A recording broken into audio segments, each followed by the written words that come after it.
También dice que toda la creación en Él subsiste.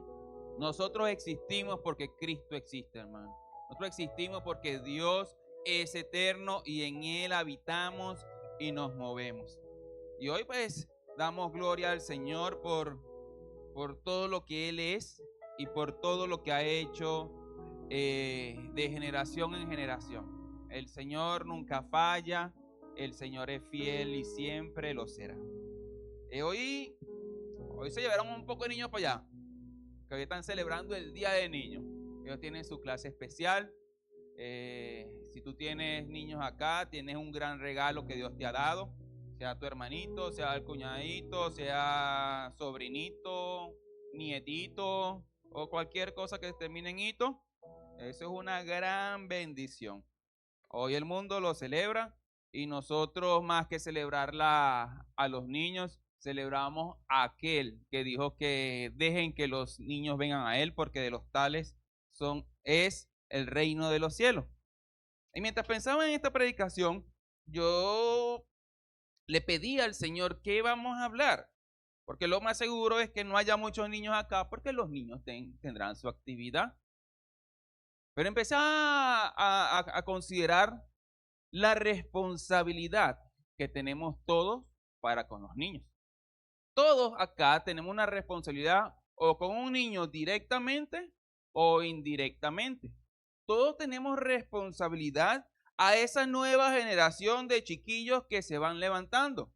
Porque aunque no lo creas, dentro de 20 o 30 años, el mundo lo van a llevar ellos.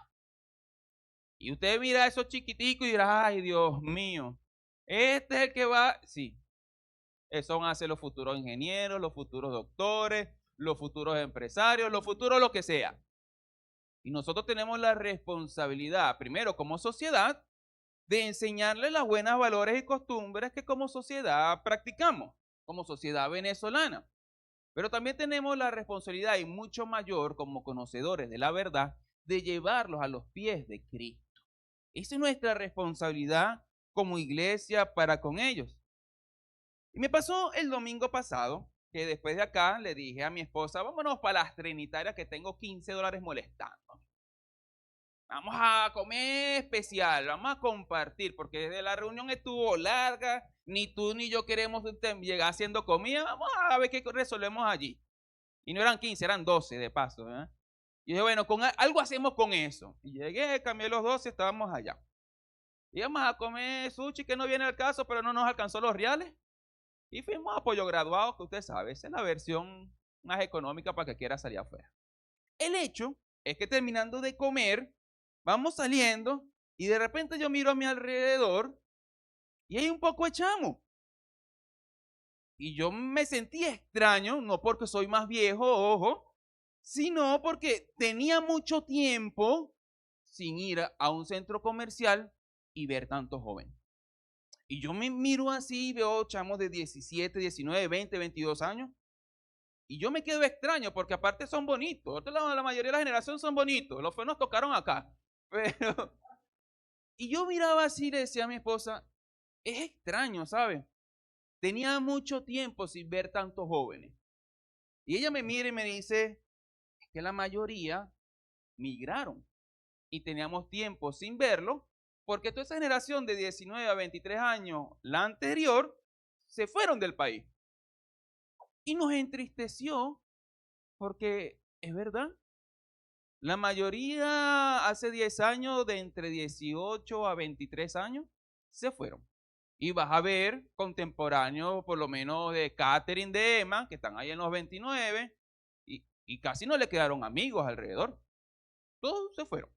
De hecho, a mí, que tengo 41, hace unos años la forma de saludarme en línea con los viejos compañeros era, mira, ¿y a dónde te fuiste? ¿En dónde estás? Y había una sensación cuando veía todo esto de que una generación se nos fue. Y quedó como un vacío entre la sucesión generacional de nuestro país. Ya tú no vas a encontrar muchas personas de 27 años, de 32, de 33. Ahora somos exóticos. Sí, los centennial, millennials son exóticos porque casi no quedaron. De la generación por lo menos de Osner y de Carlos, la mayoría se habrá ido también. Y tú dirás, oye, ¿es verdad? El país se quedó sin un cambio generacional. Y el cambio generacional sucede cada 10 o 15 años. Las generaciones puede decirse el periodo en que tarda una persona desde nacer hasta poder reproducirse. Por eso son de 15 años aproximadamente. Actualmente, la generación de los 20 se le llama los centennials. También se le llama la generación Z. La generación mía le decimos los millennials. Y a los millennials nos hacen bullying ahorita los centennials. Porque según nos rehusamos a envejecer. Pero no es culpa de nosotros de tener mucho colágeno. Y también viene más atrás la generación que es la más terrible de todo, que son los pequeñitos, que son la generación alfa. A esa gente uno no la entiende. Ellos viven en su mundo, esos niños tienen una forma de hablar. Y uno como que dice, ¿qué le pasa a estos niños? ¿Por qué no juegan metra? ¿Por qué no juegan trompo? Bueno, principalmente porque usted le dio una pantalla desde pequeño. Pero cada generación tiene su particularidad. A mí me choca cuando un niño me dice 6'7", 6'7". Y uno como que, ¿qué? Y aunque uno entiende que es el 6'7", uno dice, ¿pero qué? ¿Por qué? Y el que no sabe qué es el 6'7", pregúntele al sobrinito de 8 hasta 14 años que vive en su casa. Eso es como una cosa que nosotros decíamos, whatever, como lo que sea, no importa, da igual, para ellos es 6'7". El hecho es que en cada generación tú vas a ver que las cosas van cambiando. Pero cada generación que va pasando, como en este caso somos los millennials, que ya estamos pasando ya, tenemos una responsabilidad para con los centennials, para con los alfa. Igual que la generación X tiene una responsabilidad. La generación X es fácilmente Carlos Iber y Mario Eugenia. Generación X, nacido entre los 76 a los 81, 82. Más o menos, ¿no? En esa edad nacieron ustedes. Generación X. Generación Millennial. Y los baby boomers, ustedes ven todas esas abuelas que están ahí. Todas las abuelas son baby boomers. Y cada una es distinta. La generación de Rita y de Saray veían Topacio. Yo no veía Topacio. Yo de niño veía por estas calles. Y llegué cuando mucho a mi gorda bella. Pero las de acá no ven eso. Las de ahora ven Netflix, Disney Plus, streaming, Twitch. Y uno no entiende del todo. Ahora, a pesar de todos estos cambios generacionales, lo que quiero decirles es que nosotros como cristianos tenemos una responsabilidad con las generaciones que vienen. Las abuelas, los abuelos, los baby boomers no están jubilados. En el Señor nadie se jubila. Ahí está el pastor, 86 años y sirviéndole al Señor. 86, ¿no? 87 y sirviéndole al Señor. Y ves a Carmen Galíndez, también. Ves nuestra cuatricentenaria Iris y también sirviéndole al Señor. Perucho se bajó del arca sirviéndole al Señor. ¿A qué voy con esto, hermano? Ellos tienen responsabilidad. No crean que se han jubilado. Usted tiene la responsabilidad de enseñarme a mí, de enseñarle a los chamos y de enseñarle a los niños cómo es el camino del Señor. Porque el conocimiento del Señor va de generación en generación. Y ese es el título de la palabra de hoy, del mensaje de hoy. De generación en generación. Porque cada generación debe hablar de los maravillosos hechos de nuestro Señor. Cada generación debe hablar de las maravillas del Señor y hacérselas saber a la generación siguiente. Ibe y Santiago tienen una responsabilidad con Noemí y Hannah, igual que Álvaro Rivero con Allison, y cada uno con los niños que Dios le va dando.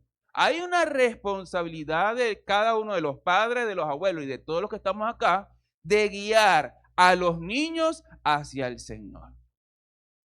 No hacia los estudios, hacia el Señor.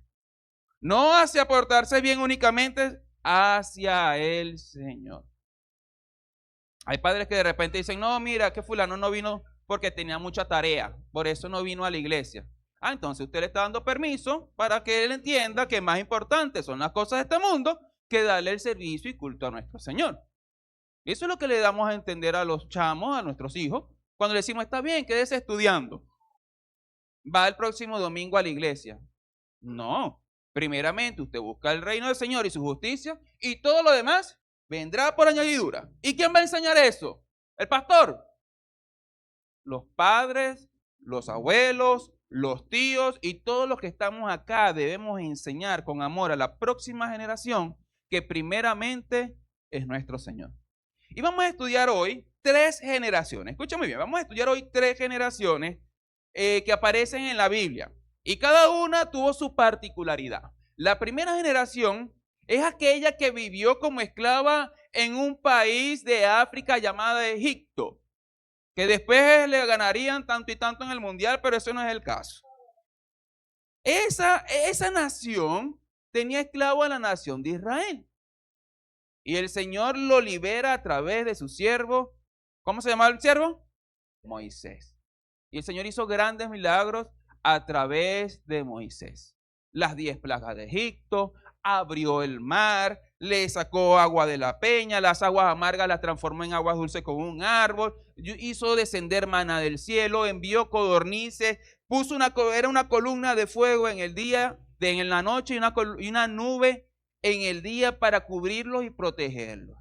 Toda esa generación vio grandes maravillas de parte de Dios. Toda la generación. Era imposible no pararse en el día y ver una nube gigante. Y cuando te ibas a acostar, una columna gigante de fuego que los protegía. Toda esa generación vio de primera mano las grandes maravillas del Señor. Qué maravilloso haber sido parte de esa generación, ¿no? Ver tantas manifestaciones del poder de Dios. Uno se lo imagina, uno ve la película, pero hermano, eso es mucho más espectacular de lo que usted pueda imaginar. Toda una generación que vio el poder de Dios. Pero al mismo tiempo, esa misma generación que vio todo el poder de Dios, se quejaba del Señor. Que mejor nos hubiésemos quedado en Egipto, nos sacaron para que nos matasen aquí en el desierto, que ahora nos morimos de hambre, allá comíamos mondongo y comíamos parrilla y hacíamos asado y aquí estamos comiendo este maná que estoy cansado, yo quiero es carne, yo quiero es esto, y empezaban siempre a quejarse con el Señor porque ellos pensaban que la vida anterior era mejor. No importa que haya sido esclavo, trabajo tortuoso, ellos, a pesar de que vieron al Señor obrando, nunca se sacaron a Egipto de la mente, nunca se sacaron a Egipto del corazón. Y fue tanto lo que se quejaba esa generación que el Señor, en Números 14, el Señor se enoja y Moisés intercede ante el Señor. Vamos a leerlo del 19 al 24 para que siga la historia. Moisés le dice al Señor, perdona, versión Biblia de las Américas, te ruego la iniquidad de este pueblo conforme a tu grandeza de tu misericordia, así como has perdonado a este pueblo desde Egipto hasta aquí. Entonces el Señor dijo, los he perdonado según tu palabra, pero ciertamente vivo yo que toda la tierra será llena de la gloria del Señor. Ciertamente todos los que han visto mi gloria y las señales que hice en Egipto y en el desierto y que me han puesto a prueba estas 10 veces y no han oído mi voz, no verán la tierra que juré a sus padres, ni la verá ninguno de los que me desdeñaron. Pero a mi siervo Caleb, porque ha habido en él un espíritu distinto y me ha seguido plenamente, lo introduciré a la tierra donde entró y su descendencia tomará posesión de ella. ¿Cuándo dice el Señor esto y quién es el siervo Caleb? Pues cuando ya pasan los 40 años y van en la frontera de la tierra prometida, Moisés manda 2 espías. Dentro de esos 2 espías se encontraban 2 personajes, Josué y Caleb. Todos vienen con malas noticias diciendo, 10 vienen con malas noticias diciendo, esto es imposible, allá hay gigantes, sí, la tierra es espectacular, hay una uva de este tamaño, usted se come un cambur y lo pela hoy y termina de pelarlo mañana de lo grande que es, pero es que hay gigantes y nos van a matar como si fuésemos una cucaracha. Y todo el pueblo se desanimó, excepto Caleb, excepto Josué, que dicen, no, nosotros lo venceremos y serán pan comido para nosotros, porque el Señor pelea con nosotros. ¿Qué hubo de diferencia en estas 2 personas? Estas dos personas, igual que todos, vieron los milagros del Señor, vieron los prodigios, vieron cómo el Señor fue fiel, pero fueron los únicos dos que decidieron creer y confiar. Todos los demás perecieron en el desierto y únicamente entró a la tierra prometida Josué y Caleb.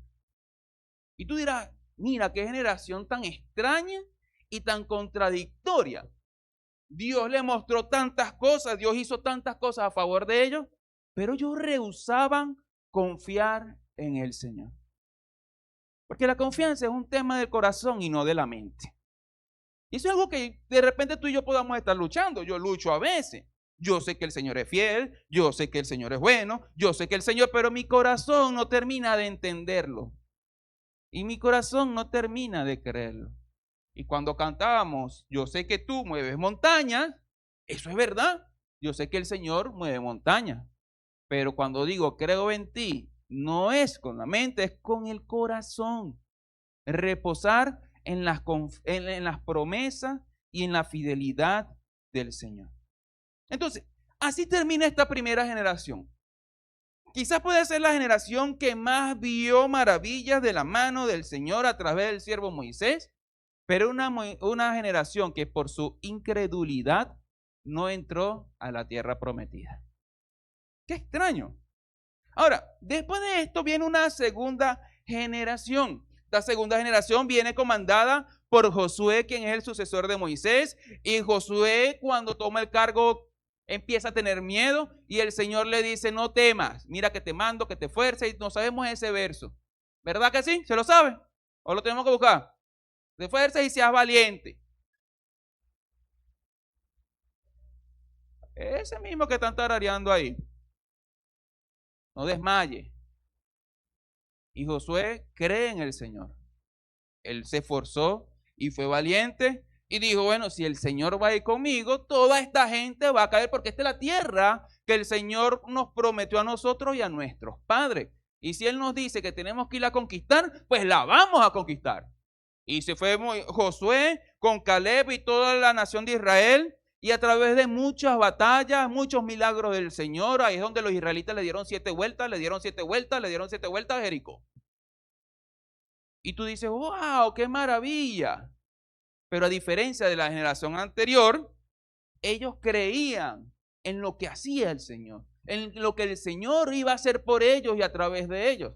Y efectivamente, a pesar de que tuvieron algunos deslices, esta generación perseveró. Y al final, ya cuando conquistan la tierra, cuando se establecen, echamos afuera al amorreo, al jebuseo, al burdefeo y toda esta gente, nos encontramos con Josué 24 del 14 al 28. Porque esta generación actuó distinta a la otra generación. La primera generación ya al final, cuando se encontraba en la tierra prometida, dijo no, mucho mar dividido, mucho maná del cielo, pero estamos contra gigantes. En esta oportunidad, después de cumplir la tarea, Josué se levanta y da un discurso a la nación de Israel y dice, versículo 14, 28 de Josué 24, ahora pues temed al Señor y servidle con integridad y con fidelidad. Quitad los dioses que vuestros padres sirvieron al otro lado del río y en Egipto y servid al Señor. Y si os parece bien servir al Señor, escoged hoy a quién habéis de servir. Si a los dioses que sirvieron vuestros padres que estaban al otro lado del río, o a los dioses de los amorreos, en cuya tierra habitáis, pero yo y mi casa. Qué maravillosa declaración. Ese Josué haciéndose responsable de los suyos, así como usted debe hacerse responsable de los suyos. Pero sigamos leyendo. Y el pueblo respondió y dijo, lejos esté de nosotros abandonar al Señor para servir a otros dioses, porque el Señor nuestro Dios es el que nos sacó a nosotros y a nuestros padres de la tierra de Egipto, de la casa de servidumbre, el que hizo estas grandes señales delante de nosotros y nos guardó por todo el camino en que anduvimos entre todos los pueblos, por entre los cuales pasamos. Y el Señor echó delante de nosotros a todos los pueblos, incluso los amorreos que moraban en la tierra. Nosotros pues también serviremos al Señor, porque Él es nuestro Dios. Entonces Josué dijo al pueblo: no podréis servir al Señor, porque Él es Dios santo, Él es Dios celoso. Él no perdonará vuestra transgresión ni vuestros pecados. Si abandonáis al Señor y servís a dioses extranjeros, Él se volverá y os hará daño y os consumirá después de haberos hecho bien. Y respondió el pueblo a Josué: no, sino que serviremos al Señor. Y Josué dijo al pueblo: vosotros sois testigos contra vosotros mismos de que habéis escogido al Señor para servirle. Y dijeron: testigos somos. Ahora pues, quitad todos los dioses extranjeros que están en medio de vosotros e inclinad vuestro corazón al Señor, Dios de Israel.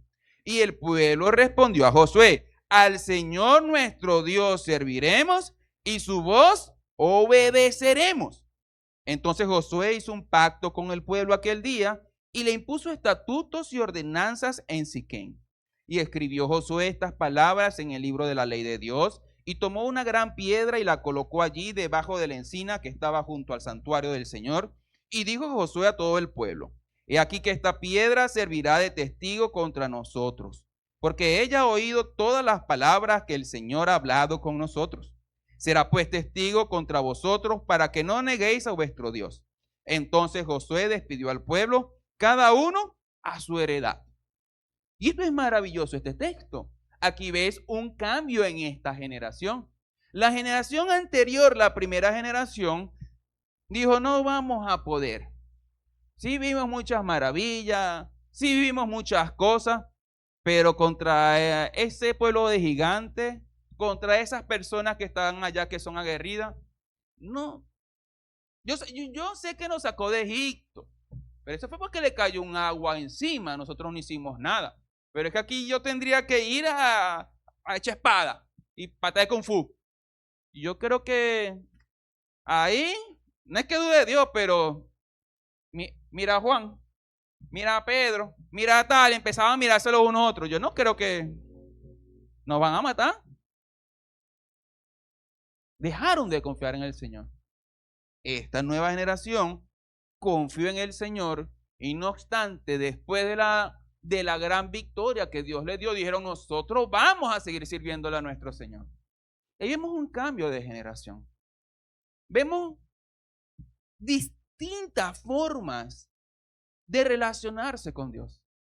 La primera lo veía como un Dios que hace maravillas, pero esta generación veía un Dios cercano que hacía maravillas a través de ellos. Ellos mismos fueron testigos y su fe fue una fe efectiva. Y ahí es donde vemos la diferencia entre conocer a Dios como un conocimiento en nuestra mente a conocer a Dios con nuestro corazón. Y muchos de nosotros, en algún momento de nuestra vida, teníamos un conocimiento del Señor que se limitaba a nuestra mente. Yo sé que Dios existe, yo sé que Dios es creador, yo le rezo, yo le oro, yo esto, pero Dios nunca pasó de su mente a su corazón. Ese es el gran problema de la sociedad de hoy. Queremos enseñarle a los hijos y a la próxima generación un Dios en el conocimiento y no un Dios en la relación. Y tú como padre, como abuelo, como tío, representante o responsable, no puedes enseñarle a tus hijos, a tus sobrinos, a tus nietos, a quien sea, una religión. Porque nosotros somos muy religiosos. No, vaya para la iglesia. Si él está en la iglesia, va a estar bien. No. El domingo tiene que ir para la iglesia sí o sí. Y se mete en la escuelita, que ahí le van a enseñar cosas de Dios. Y usted en la semana, ni pendiente, pero caliente. Ni pendiente. Y los obliga a estar diciendo mala palabra. Eso es pecado, te vas a ir para el infierno.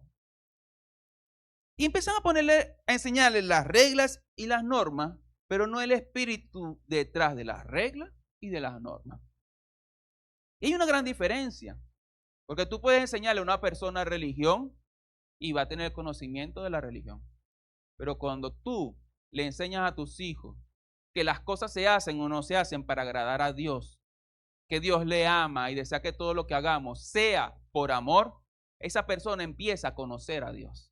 Ese niño está consciente de que Dios no es un ente, no es un conocimiento, no es un concepto abstracto, es alguien que se relaciona personalmente. Y ahí fallamos. Ese es mucho de los grandes fallos de la iglesia cristiana, es enseñar la religión y no enseñar al Dios relacional. Y está bien que lo lleves a la iglesia, está bien que le enseñes los mandamientos, está muy bien que le enseñes las reglas, pero si tú no le explicas el por qué y no le enseñas que debes es buscar amar a Dios y agradarle, que el Señor se hiere cuando nosotros le pecamos y le desobedecemos, ese niño va a crecer con un sistema de donde él dice, aquí debo vivir y ya. ¿Y qué va a pasar cuando sea grande? ¿Qué va a pasar cuando lleguen los años de rebeldía, cuando entre a la universidad, cuando empiece a conocer el mundo alrededor y su filosofía?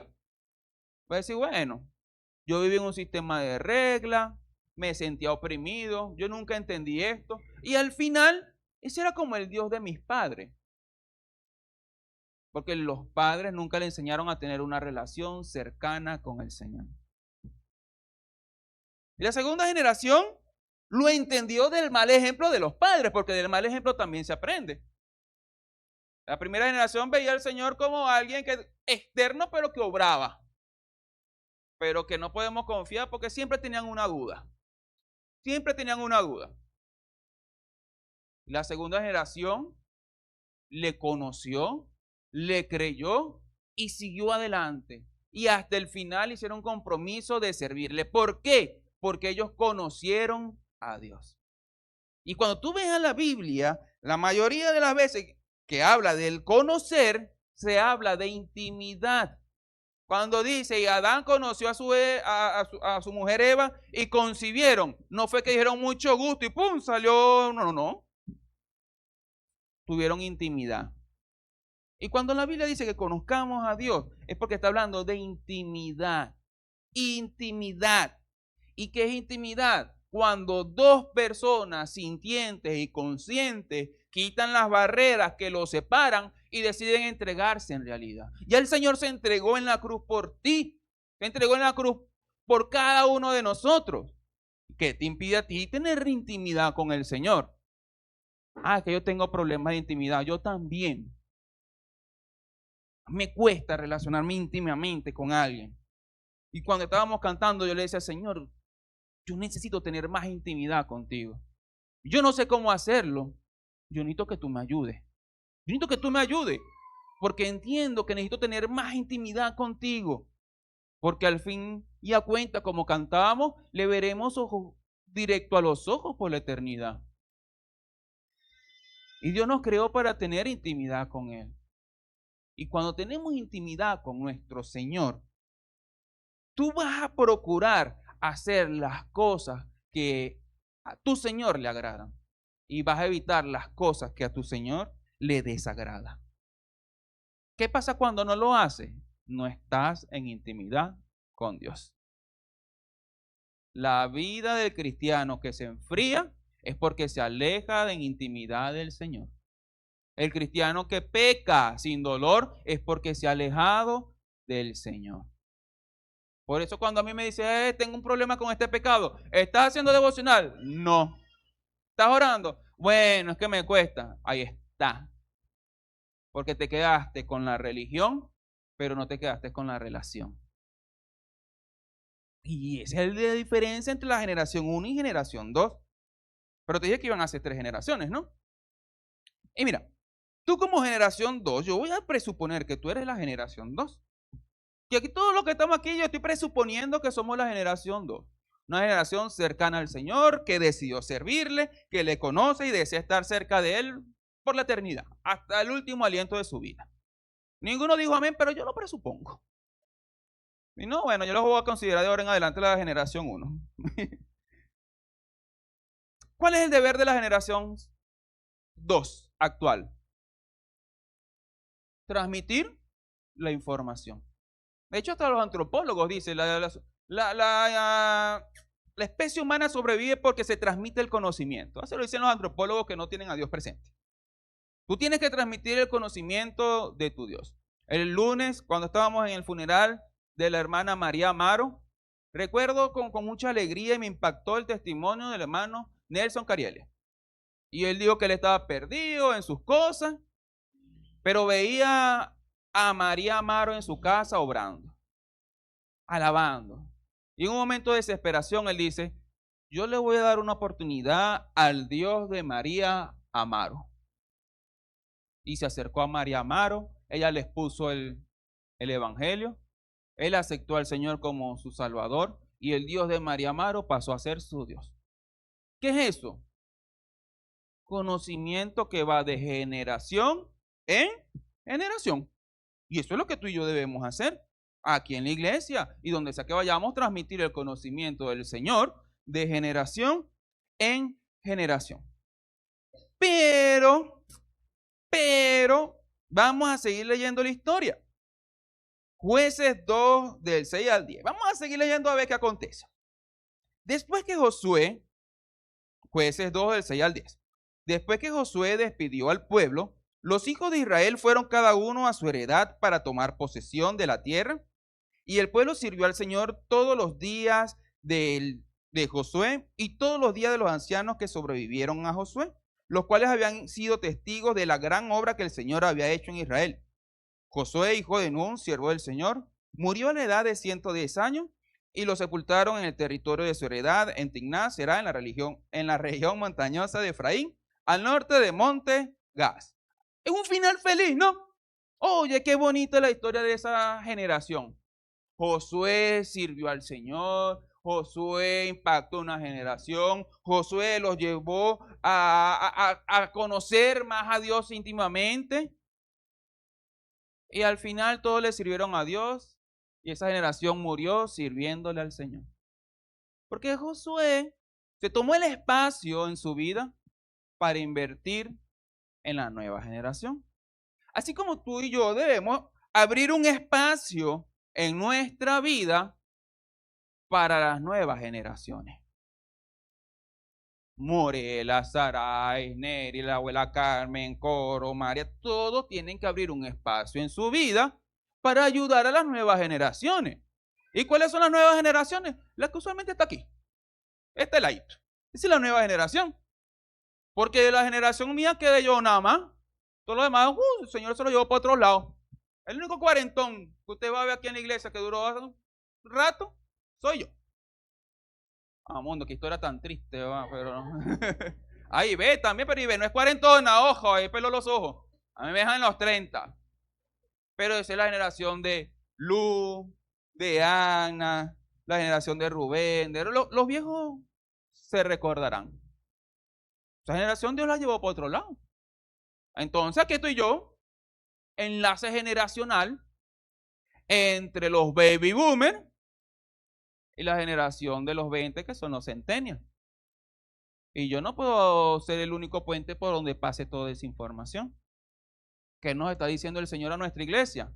Hermanos de las primeras generaciones de la iglesia, mayores. Yo he escuchado mucha historia de ustedes diciendo, cuando yo era joven la iglesia era así, pero yo no sé por qué esta generación no lo es. Yo le voy a decir por qué. Porque usted no está abriendo espacio en su vida para comunicarse con la nueva generación. Ignore la lluvia. Y si le cae una chorreíta, usted se echa por un lado y listo. ¿yo? Y si no se oye, me dice que hable más duro y yo hablo más duro. Ok, no se preocupe. Lo importante es que estamos aquí adentro y no allá afuera. Tenemos que abrir espacio en nuestra vida para poder pasar el conocimiento del Señor de generación, la suya, en generación la que viene. Porque cuando no abrimos espacio y el espacio se va, pasamos de generación en generación a algo que es terrible. Porque el espacio hace la diferencia y pasamos a una degeneración en generación. El espacio hace toda la diferencia.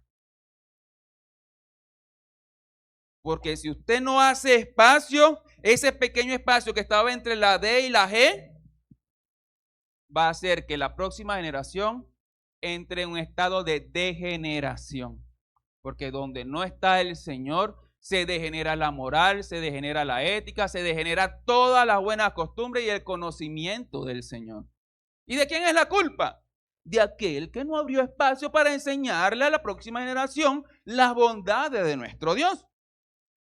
Eri, pero a mí no me parece, eso no aparece en la Biblia. Vamos a seguir leyendo, porque inmediatamente que perece esta generación, que pereció sirviéndole al Señor, en Jueces 2:10 vamos a encontrar también toda aquella generación fue unida a sus padres. Y se levantó otra generación después de ellos que no conocía al Señor ni la obra que Él había hecho por Israel. Todos los hijos de los que le sirvieron a Dios fielmente no conocieron al Señor.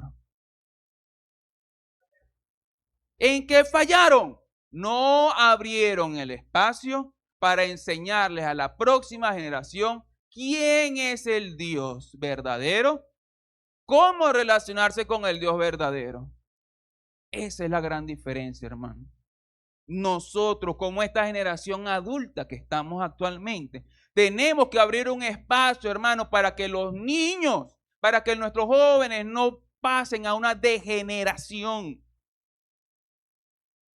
Y usted que siempre dice, mi iglesia era así, yo no quiero que mi iglesia cambie. Usted tiene la responsabilidad de enseñar a cada uno de los jóvenes que están acá cómo es el Señor, cómo se le sirve al Señor, qué ha hecho el Señor en su vida. Esa es su responsabilidad.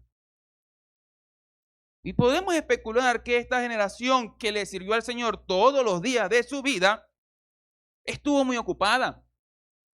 ¿Pero en qué? Porque fíjate, ellos llegaron y conquistaron la tierra.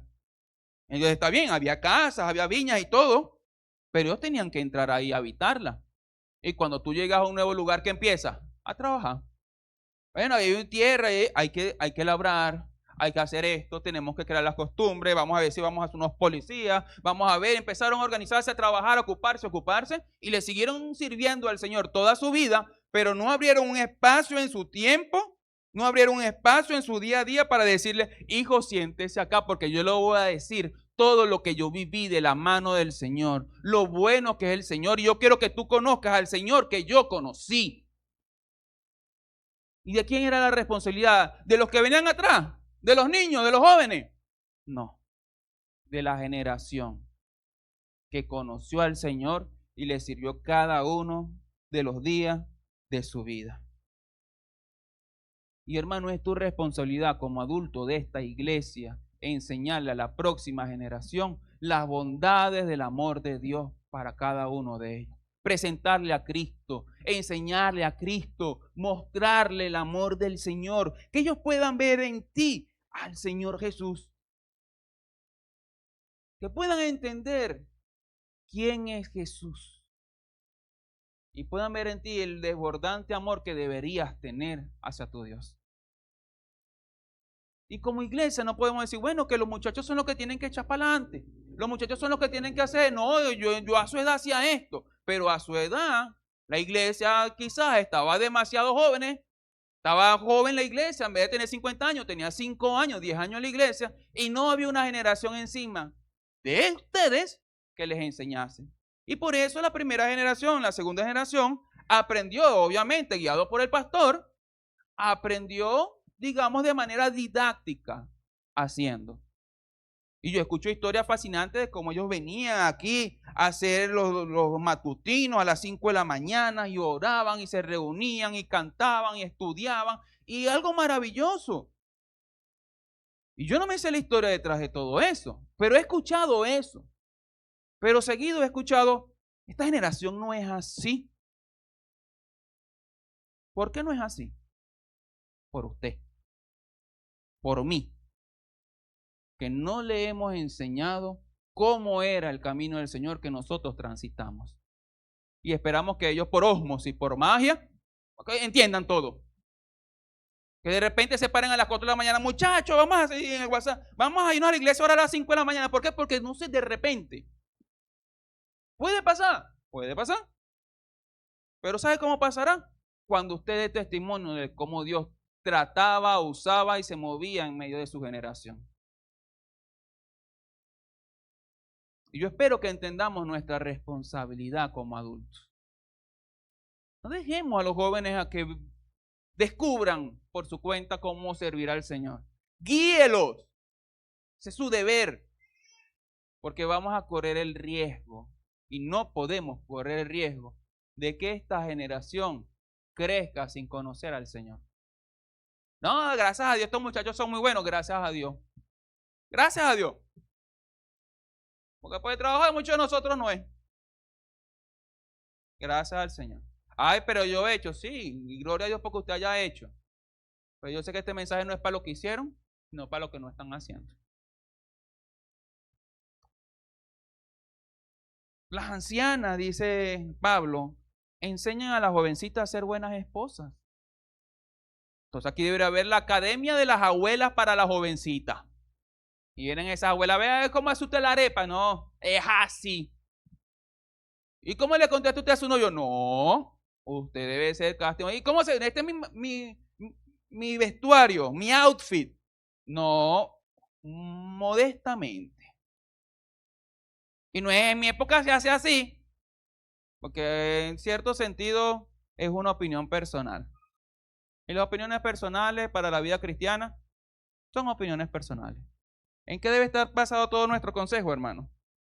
En la palabra del Señor. Usted debe transmitirle a las nuevas generaciones la palabra del Señor. Y voy a tomar aquí a los más ancianos. Los más ancianos masculinos, bueno, Moncho primero, Pedro, Denny, Camacaro y Cibre. Y yo. Nosotros somos los más viejos. Yo tengo un deber. Y usted tiene un deber de acercarse a todos los muchachos y enseñarles cómo es la vida masculina de un hombre de Dios. A ser hombres de Dios. Es el deber suyo. No es que ellos se van a acercar. Hermano, ¿usted me puede enseñar cuál es el principio bíblico para yo dejar esta lucha? Sería bueno también. Pero no es lo que nos enseña la palabra del Señor. Igual las abuelas. Debemos tender puentes de conexión con las nuevas generaciones. Y eso incluye a los muchachos que están en sus 10 y pico y sus 20 y pico y a los niñitos que están allá. Apréndese por lo menos el nombre. Tienen que aprenderse el nombre de todos los que están acá. Todito. Es una iglesia pequeña. Si usted me dijese, es una iglesia de 2000, bueno, hermano, está bien, son 2000 y pico. Es una iglesia de 70 personas. ¿Usted sabe cómo se llaman todos ellos? Entonces usted tenga en cuenta que dentro de 10, 15 años, la iglesia adulta van a ser todos ellos. Todos ellos que ustedes no conocen, todos ellos que ustedes no han sembrado tiempo, que no le han dedicado un espacio para enseñarles. Y ellos a la vez con los niños. Gracias a Dios que muchos de ellos trabajan en el ministerio infantil y tienen contacto con los niños. Y eso es para darle gloria a Dios. Pero vamos a seguir leyendo.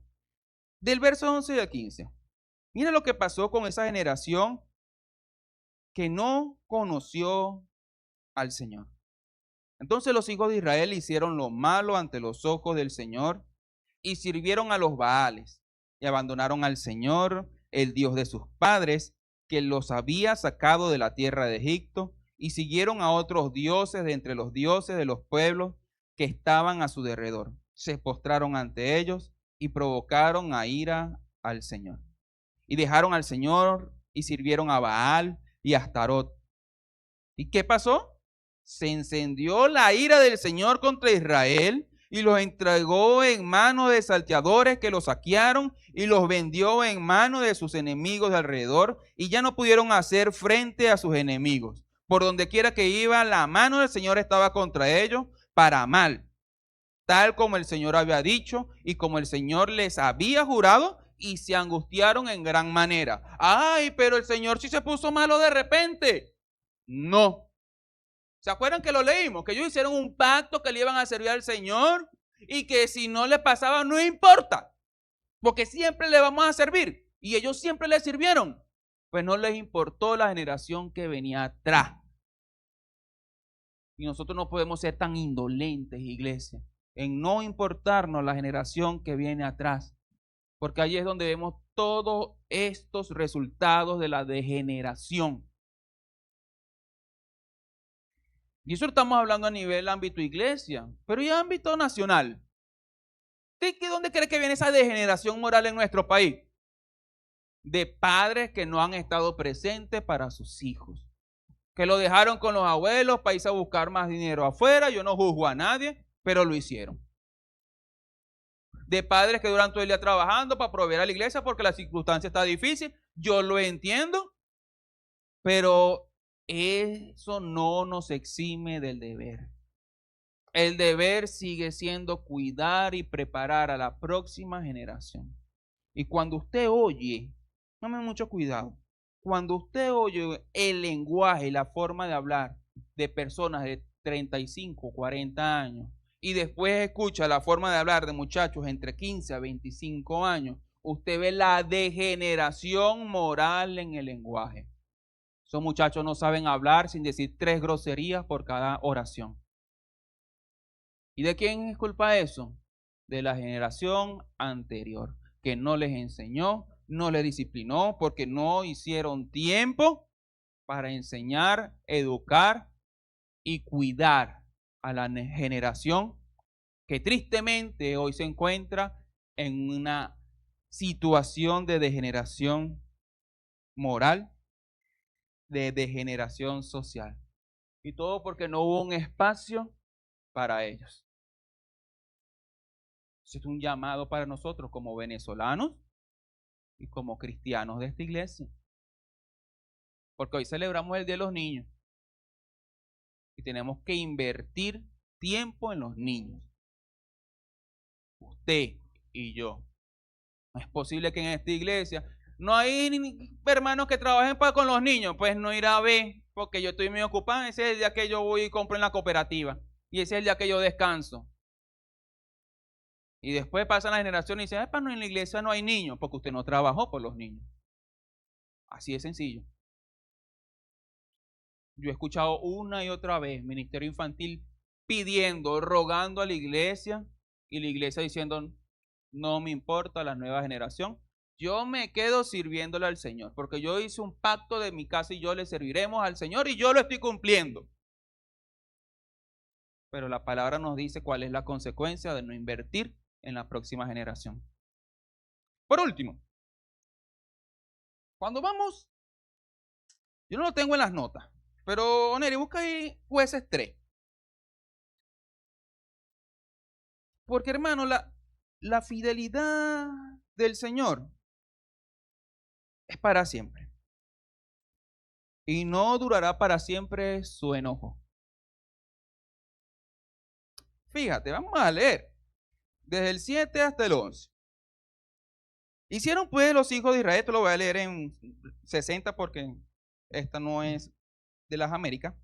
Hicieron pues los hijos de Israel lo malo ante los ojos de Jehová, y olvidaron a Jehová su Dios, y sirvieron a los Baales y a las imágenes de acera, y la ira de Jehová se encendió contra Israel, y los vendió en manos de Cusán-Risataim, rey de Mesopotamia, y sirvieron los hijos de Israel a Cusán-Risataim 8 años. Entonces clamaron los hijos de Israel a Jehová. Ay, pero si lo conocían, si tenían un conocimiento. ¿Qué es lo que le faltaba en el conocer? De corazón y de intimidad. Ellos sabían, y como sabían se acordaron. Clamaron los hijos de Israel a Jehová, y Jehová levantó un libertador a los hijos de Israel y los libró. Esto es Otoniel, hijo de Cenaz, hermano menor de Caleb, y el espíritu de Jehová vino sobre él y juzgó a Israel y salió a batalla, y Jehová entregó en su mano a Cusán-Risataim, rey de Siria, y prevaleció su mano contra Cusán-Risataim, y reposó de la tierra 40 años, y murió Otoniel, hijo de Cenaz. El Señor levantó un libertador que librara a los israelitas de este rey, hermano, y el Señor nuestro Dios envió un libertador llamado Jesucristo para liberarlos a ustedes y a toda generación que se ha perdido en el pecado. porque usted era un perdido en el pecado igual que yo. Y el Señor, en su misericordia, envió a nuestro libertador para librarnos de la cadena del pecado. Usted y yo debemos predicar a este Cristo a las próximas generaciones, porque el Señor hace un cambio en los corazones. El Señor nos libra del pecado. Solamente Cristo puede cambiar el curso de la nueva generación. Solamente Cristo puede hacer cambio. Y esa generación va a pasar de generación cuando el Señor haga el cambio, y va a haber regeneración en la nueva generación. Solamente Cristo puede hacer eso. Y es su responsabilidad y la mía hacer que esa generación que está perdida en el pecado, en la degeneración moral, predicándola a ese libertador, sean regenerados por la obra maravillosa de Jesucristo. El que cambia y transforma los corazones. Que transformó el suyo, transformó el mío, y sin duda alguna transformará a todo aquel que la haya escogido para salvación. ¿Y cuál es su deber y el mío? Hacer espacio en nuestra vida para las próximas generaciones.